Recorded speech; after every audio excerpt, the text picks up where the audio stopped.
Welcome to a new episode of BrandWagon Explained. Today, we are here to talk about the Advertising Standards Council of India and its growing role in the ad world. But before we start, let us first understand what ASCI is all about. The Advertising Standards Council of India, established in 1985, aims for self-regulation in advertising in an attempt to protect the interest of consumers. ASCI seeks to ensure that advertisement conforms to its code for self-regulation, which requires advertisements to be legal, decent, honest and truthful, and not hazardous or harmful, while observing fairness in competition. ASCI looks into complaints across all media such as print, TV, radio, hoardings, SMS, emailers, internet, website, product, packaging, brochures, among others. Wondering where did you hear about it recently? It was a few days back when one of the ads that took the social media by the storm, where a deodorant brand called Lair Short was accused of promoting rape culture through its two films that were aired on television. Following this, the Advertisement Standard Council of India and the Ministry of Information and Broadcasting intervened to stop the further publishing of the advertisement after receiving several complaints from the consumers. With that brief, let's understand some of the recent initiatives that ASCI has taken in the advertising world. First, guidelines on harmful gender stereotypes in advertising. According to ASCI, advertisements must not include gender stereotypes that are likely to cause harm or serious or widespread offense.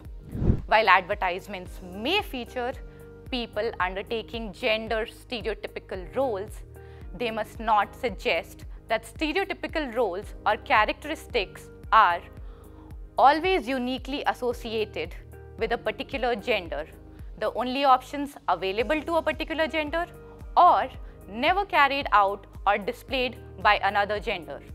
Furthermore, advertisements should not indulge in the sexual objectification of characters of any gender or depict people in a sexualized and objectified way for the purpose of titillating viewers. This would include the use of language or visual treatments in contexts wholly irrelevant to the product. Second, inclusion in advertising. The Advertising Standards Council of India updated its code to add greater inclusivity in advertising depictions.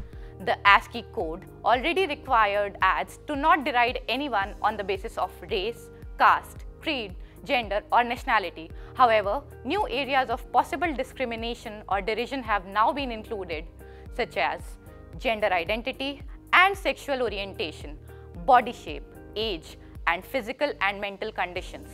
Advertisements that mock or deride anyone on these bases will now be considered in violation of the ASCI code.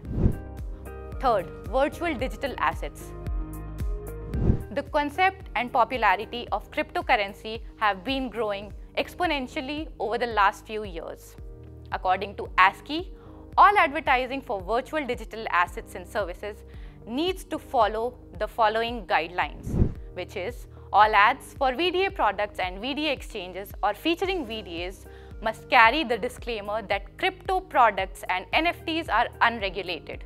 The ASCI has also asked celebrity endorsers to do due diligence about the statements and claims made in the advertisements so as to not mislead consumers. Besides these, ASCI has also stepped up in several areas such as online gaming and influencer marketing with a relevant set of guidelines. So what does it all mean? While these guidelines are not legally binding and have been developed to achieve the acceptance of fair advertising practices, the advertising body will address cases of breach and publish the names of those who have not adhered to these guidelines. In several cases, it also escalates such cases to the relevant government regulator. Overall, these measures have been developed in order to bring hygiene to the advertising world. across sectors, the onus still remains on advertisers or brands, creative agencies, as well as industry stakeholders to create content in line with the evolving guidelines and the current scenario and the societal and moral code. Moving forward, reliable information, inclusion and diversity should be the core agenda of brands, and that also needs to be reflected in their communications. So how does ASCI plan to regulate the sector moving forward? We ask the experts.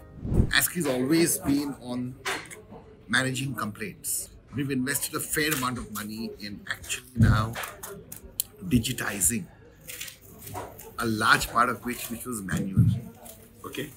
Today we are monitoring almost about 5,000 sites. Our ALCOBEV guidelines, which were established almost 10 years ago, had to get revisited because today, a part of the, what makes a legitimate brand extension of an alcohol brand. We had to revisit some of them because today there's a large amount of products that are sold online.